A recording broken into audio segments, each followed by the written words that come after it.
Assalamualaikum warahmatullahi wabarakatuh. Perkenalkan, nama saya Airisma, peserta Latsar CPNS Kota Tasikmalaya. Saya akan memaparkan resume tentang pelayanan publik. Pelayanan publik yaitu pemberian layanan atau melayani keperluan orang atau masyarakat dan atau organisasi lain yang mempunyai kepentingan pada organisasi itu sesuai dengan aturan pokok dan tata cara yang ditentukan dan ditunjukkan untuk memberikan kepuasan kepada penerima layanan. Terdapat 3 unsur pelayanan publik, yaitu yang pertama, organisasi unsur pelayanan publik, yang kedua, penerima layanan, yang ketiga, kepuasan yang diberikan atau diterima oleh penerima layanan. Jenis barang dan jasa. Ada beberapa pendekatan cara individu mengkonsumsi barang atau jasa yang mereka butuhkan dan implikasinya pada individu yang lain dalam membedakan mana yang disebut sebagai barang atau jasa publik dan barang atau jasa privat. Yang pertama adalah barang atau jasa publik, contohnya udara bersih. Yang kedua adalah barang atau jasa privat, contohnya seperti mobil atau rumah. Yang ketiga adalah barang atau jasa semi publik, contohnya sumber air dan hasil hutan.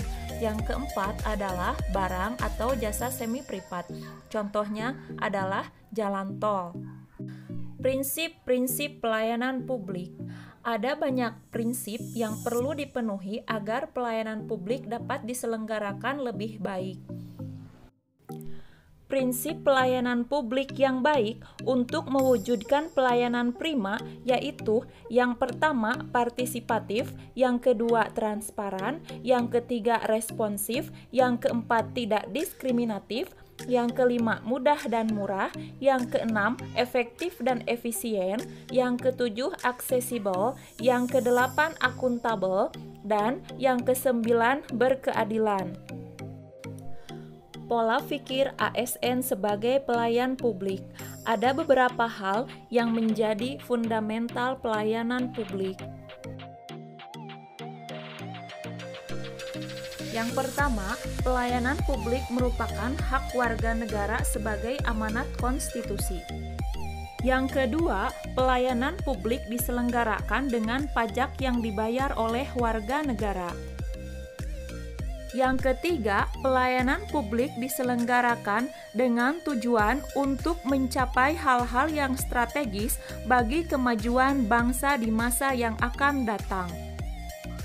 Dan yang keempat, pelayanan publik memiliki fungsi tidak hanya memenuhi kebutuhan-kebutuhan dasar warga negara sebagai manusia, akan tetapi berfungsi sebagai proteksi warga negara. Ada beberapa perilaku pelayanan prima yang perlu digunakan dalam organisasi.